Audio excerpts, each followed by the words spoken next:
Gracias a los amigos de México Inédito. Pues la verdad es que fue una jornada electoral, un proceso electoral de muchos votos para Movimiento Ciudadano. A lo mejor no fue el número de triunfos que esperábamos, sin embargo nos permite generar un crecimiento muy importante en todo el país.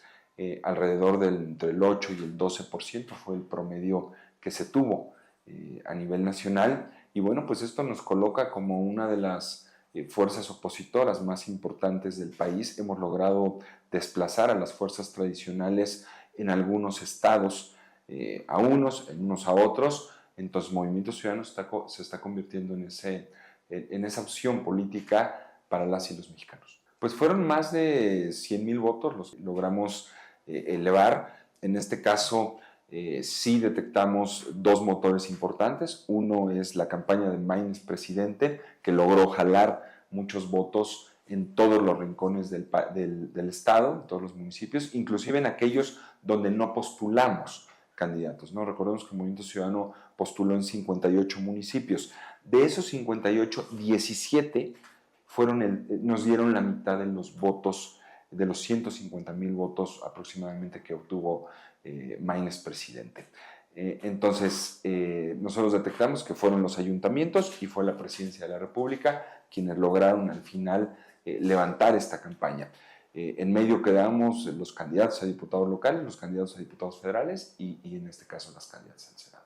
Pues la verdad es que nos mantenemos con 3 municipios.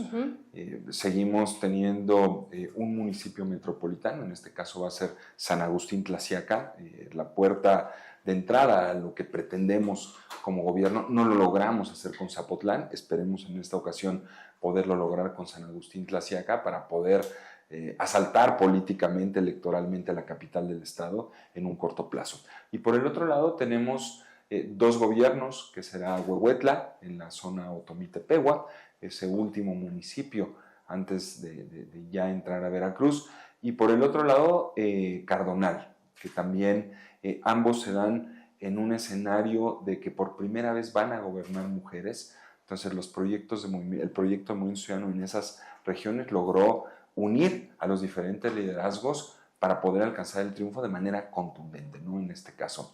Y bueno, tendremos 56 regidoras y regidores, entre los de gobierno y los de representación proporcional.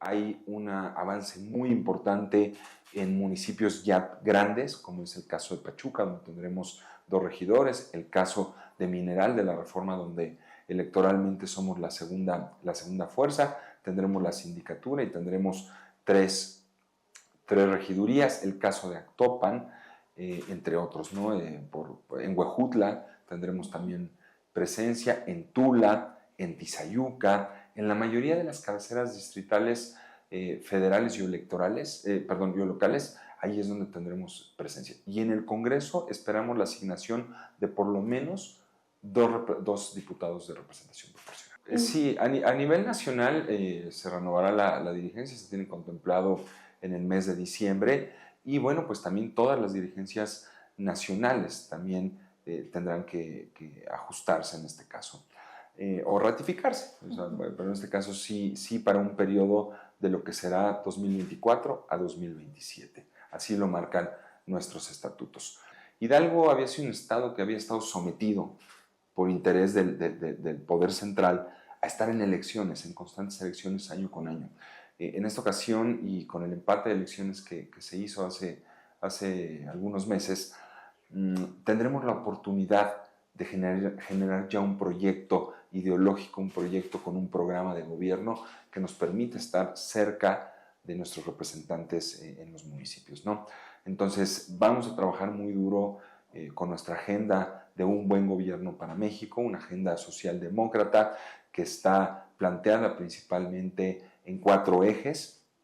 El primero de ellos es la igualdad sustantiva, ¿sí? el irrestricto respeto a los derechos para todas las personas, el respeto a una agenda de medio ambiente, pero sobre todo que tenga una viabilidad presupuestal. Esa es nuestra agenda que nosotros llevamos al escrutinio público en la pasada elección y que nos permitió obtener triunfos importantes en diferentes partes del país. Que Movimiento Ciudadano no está planteado precisamente como un partido político tradicional. Si nosotros revisamos los números de dónde nos fue mejor, digamos, como partido, está muy claro que la participación de la sociedad civil, en este caso de las personas que no militan o participan dentro de la vida interna de nuestro movimiento, nos permitió alcanzar resultados importantes. Me parece que la fórmula no tiene que cambiar. Desde mi punto de vista debe de ser un partido lo suficientemente grande como para poder cumplir con los trabajos y las tareas de un partido político, pero también tan reducido en este caso la parte de la militancia para darle la participación a por lo menos el 50% de las candidaturas para personas que no participan en la vida interna de nuestro movimiento. Me parece que hay que mantener ese equilibrio, porque si nos está funcionando, pues ¿por qué hacer las cosas diferentes? Hidalgo ha venido teniendo una reforma electoral a regañadientes, un empate de elecciones tardío, ¿sí? que yo creo que también ha sido causa de el rezago económico, social que existe en nuestro estado. Sobre todo al estar siempre en elecciones, siempre estás enconado en una cuestión social, en una cuestión que no te permite alcanzar un desarrollo pleno. Qué bueno que el gobernador Menchaca escuchó ese reclamo que teníamos quienes hemos estado en oposición toda la vida y que, bueno, pues al final de cuentas se consolida. Tenemos que aprovecharlo. Pero me parece también que vemos por otro lado una sociedad civil organizada que tiene poca participación dentro de la esfera política. Vemos muchos problemas a nivel local en cuanto a la organización de los delegados, de los subdelegados, de los consejos de colaboración. Y esto, por lo menos nosotros lo hemos visualizado, que no hay un encadenamiento con el poder público. ¿De qué te sirve tener delegados o subdelegados en las colonias si no tienen acceso al ejercicio, a la opinión dentro de los presupuestos públicos?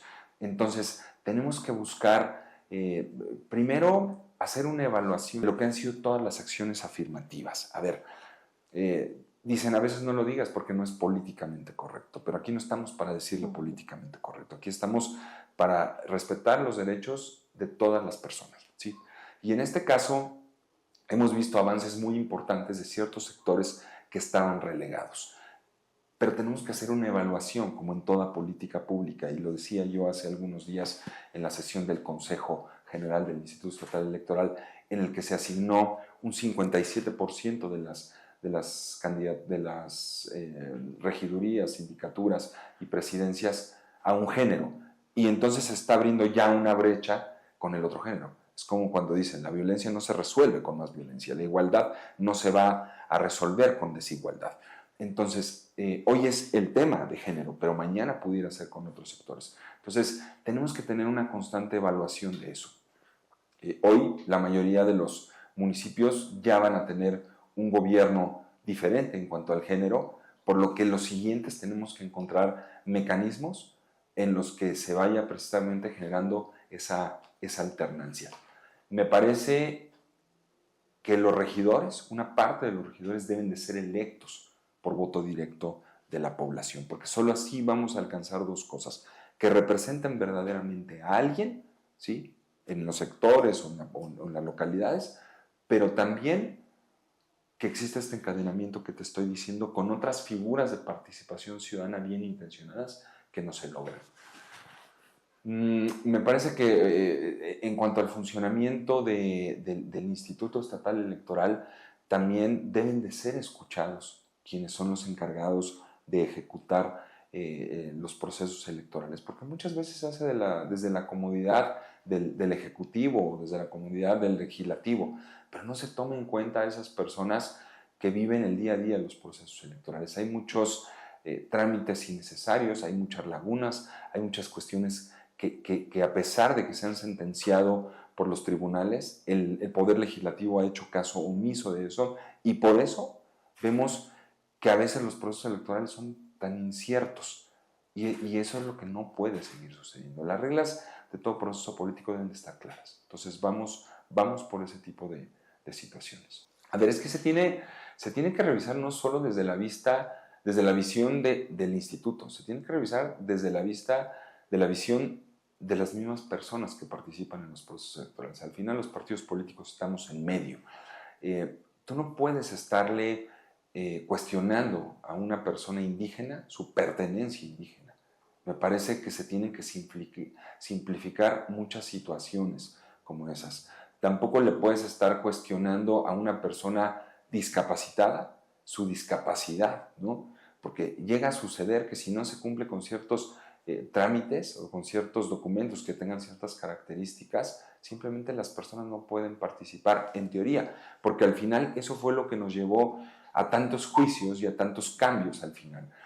Eso de entrada. Los partidos políticos obviamente tenemos que encontrar una forma de operar. Es difícil si no tienes recursos, si no tienes militancia, si no tienes personas profesionales de la administración pública en los partidos políticos que puedan solventar tantos requerimientos que se tienen, ¿no? Y finalmente, pues todo eso le va a repercutir al Instituto Estatal Electoral, porque todo llega tardío y entonces es una sobrecarga de trabajo. Si bien al parecer la eliminación de los consejos municipales no generó problemáticas grandes, también es cierto que habría que ver qué tanto, habría que analizar qué tanto la desaparición de estas figuras también fue causa de todo ese cuello de botella que se hizo a la hora de los registros. Porque, y te voy a poner algo muy claro, la solventación de los documentos, en lugar de hacerse a nivel municipal, se tenía que hacer a nivel distrital, o bien tenía que hacerse a nivel central. Entonces se pierde esa descentralización por la que fue creada. Habrá que sopesar qué tanto fue el ahorro económico, que fue la bandera que utilizó el gobierno para impulsar esta propuesta, y habrá que ver en lo operativo qué tanto es situación. Tenemos problemas muy grandes en Cuautepec, por ejemplo, en la cual un gran número de casillas de urnas pues están en el limbo, ¿no? Están que no hay certeza. ¿Y qué hubiera pasado si realmente hubiera habido un consejo municipal? Me parece que se pudo haber evitado. Entonces, tenemos que analizar bien eso, pero evaluarlo, todas las partes. Así es. Hoy vemos una posición muy fuerte por parte de quien ganó la presidencia de la República de eliminar lo que es la reelección. Me parece que es algo que se tiene que analizar muy bien, sobre todo porque, insisto, también el ser legislador, el ser regidor, el ser presidente municipal, el ser gobernador, senador, diputado federal, presidente de bueno, en el caso de la presidencia de la República no, pero también es cierto que debes de alcanzar cierto nivel de profesionalización, porque por eso tenemos tantas improvisaciones, principalmente a nivel local. Hay una falta de profesionalización terrible. Entonces, sí vale la pena tomarlo con calma, analizarlo. Y la otra parte es, oía amargamente a algunos diputados y medios de comunicación hablar de que los candidatos a presidentes municipales que no ganen no deben de estar en los cabildos. Esa fue una propuesta del Movimiento Ciudadano y la vamos a defender. Sobre todo porque creemos que cuando se da el ejercicio de gobierno en un orden de gobierno como es el municipio, pues se deben de tener todas las visiones. Y qué mejor que tú puedas tener a la que ganó, a la que quedó muy cerca y a una que representa también un sector importante. Pero ellos dicen, por lo menos quien lo subió esta propuesta de eliminar esto, que generan ingobernabilidad. La ingobernabilidad se genera por la falta de capacidad de quien dirige el municipio, de no poder tomar la visión, los acuerdos y los compromisos de todos los que forman parte del gobierno. Me parece que es una falta de altura de miras. Pues que sigan a Movimiento Ciudadano. La verdad es que nuestro movimiento ha convocado una generación, sobre todo de mujeres jóvenes, de mujeres jóvenes en la participación de la política, y me parece que estamos oxigenando la vida pública del Estado desde la oposición. Movimiento Ciudadano está llamado a ser la fuerza política más importante de oposición en Hidalgo en los próximos años y no vamos a desaprovechar esta oportunidad. Eso es lo que nosotros hemos hablado con las personas que van a ostentar el gobierno municipal, con quienes van a tener una representación desde los cabildos y con quienes van a estar en el Congreso del Estado. No podemos fallarle a las y los hidalguenses y lo vamos a hacer con buenos resultados.